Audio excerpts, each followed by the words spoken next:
Chapter 5 deals in medieval period. This semester we were studying about ancient period. From chapter 5 onwards we are going to learn about medieval period. Among that, chapter 5.1 we are going to study about Delhi Sultanate. After the death of Harshavardhana was the greatest king in Vardhana kingdom.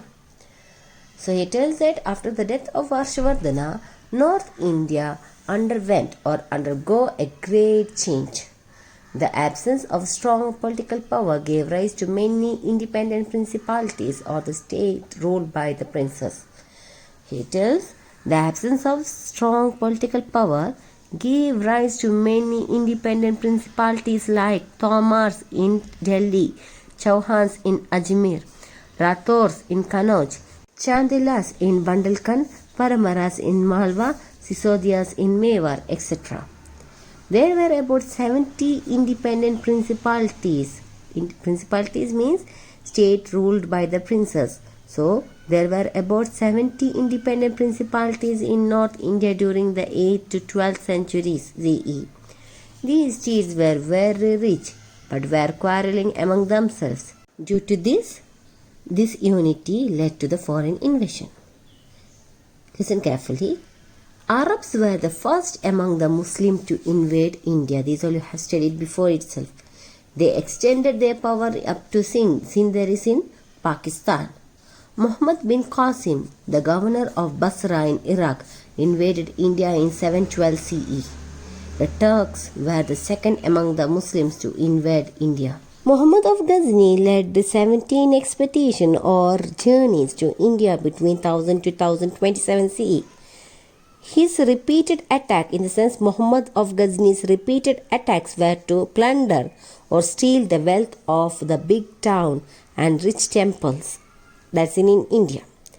The 15th expedition or the 15th journey of Muhammad Ghazni was carried on the famous Somnath temple in Gujarat.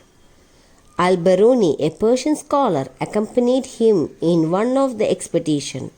Al-Biruni you have heard before. He wrote the famous book Kitabul Hind. After the death of Muhammad Ghazni, actually this Ghazni belongs to Afghanistan, I forgot to tell you. After the death of Muhammad Ghazni in 1030 CE, India was free from any invasion for about 1.5 centuries. In 1175 CE, Shahabuddin Muhammad Ghori invaded India. Please mark this point. In 1191 CE, Muhammad Ghori was defeated by Prithviraj Chauhan is in Gujarat in the first battle of Tarain.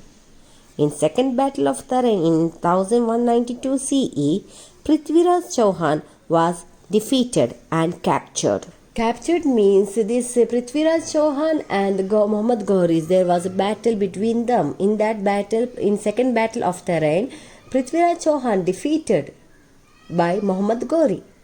So what happened? This Muhammad Ghori captured Ajmer and Delhi and established Muslim rule in India.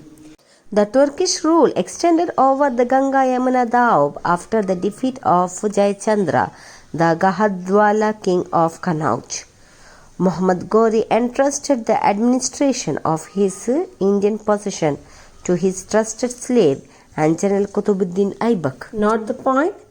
This Muhammad Ghori's general, or you can tell as commander of army, is Qutubuddin Aibak. Muhammad Ghori died in 1206 CE. After this, that means after the death of Muhammad Ghori, this Qutubuddin Aibak, his commander of chief, or you can tell as general, secured or obtained from the Caliph of Baghdad a manumission. Manumission means it is an act of freeing his or her slave. So here it tells that after the death of Muhammad Ghori, his commander of chief Qutubuddin Aibak secured from the Caliph of Baghdad manumission and declared independence. Therefore, Qutubuddin Aibak is known as the founder of Mamluk or slave dynasty. Why? Because he had obtained the manumission. Manumission in the sense it is an act of freeing his or her slave. That is why this Qutubuddin Aibak got the title, or it can tell as he is known as the founder of Mamluk or slave dynasty. Mamluk means slave. Qutbuddin Aibak was famous for construction of Qutub Minar at Delhi. The Sultanate of Delhi was ruled by 5 dynasties, namely the slave dynasty, and the founder is Qutbuddin Aibak. Just now we have learned that after the death of Muhammad Ghori, that is 1206 CE to 1290 CE. Number 2, the Khilji dynasty, 1290 CE to 1320 CE. Third, the Tughlaq dynasty, 1320 to 1413 CE. Fourth, Sayyid dynasty, 1440 to 1451 CE. Fifth, the Lodi dynasty, that's 1451 to 1526 CE. So, important sultan of slave dynasty, that is the first dynasty of Qutbuddin Aibak. So, the important sultans, let's know about the important sultan. They are Qutbuddin Aibak, Iltutmish, Razia Begum, or is known as Sultan, was the first Muslim woman ruler of medieval India. Who is Razia Begum? Next comes Balban and Qaykubad. So let's know about Khilji dynasty, 1290 to 1320 CE. The term Khilji is Turkish language, means sword man. Jalaluddin Khilji was the founder of Khilji dynasty. So here is the question, who is the founder of Khilji dynasty? Jalaluddin Khilji is the founder of Khilji dynasty. So this Jalaluddin Khilji came to the power in 1290 CE. So he was murdered and succeeded by his ambitious nephew Alauddin Khilji in 1296 CE. So let's know about Alauddin Khilji. Alauddin Khilji started rule in 1296 to 1316 CE. Alauddin Khilji's early name was Aligarh Shah.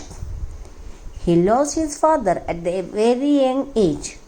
Jalaluddin brought him up with affection. Alauddin married the daughter of Jalaluddin. Jalaluddin appointed him as the governor of Kara province, that's in Uttar Pradesh. In 1292 CE, Alauddin invaded or conquered Malwa kingdom, that's in Madhya Pradesh, and captured the town of Bilsa.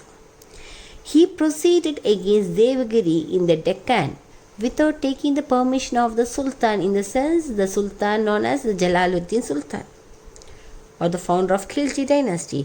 So here it tells that this without asking the permission of Jalaluddin Khilji, the founder of this Khilji dynasty, he proceeded to Devagiri in Deccan from Malwa. So the king in the Devagiri was Ramachandra.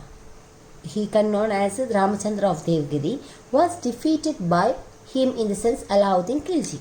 In return, Alauddin Khilji returned to Kara, where his provinces are there, with heavy amount of booty. Booty means valuable stolen goods of gold, silver, pearls and precious stones. The aged Sultan came hurriedly to Kara to receive the victorious Alauddin. The aged Sultan is, in the sense, this Jalaluddin Sultan was very much hurried to get this victorious Alauddin. But what happened? This Alauddin killed his uncle Jalaluddin Khilji, the founder of Khilji dynasty, and proclaimed himself as the Sultan of Delhi. Who? This Alauddin.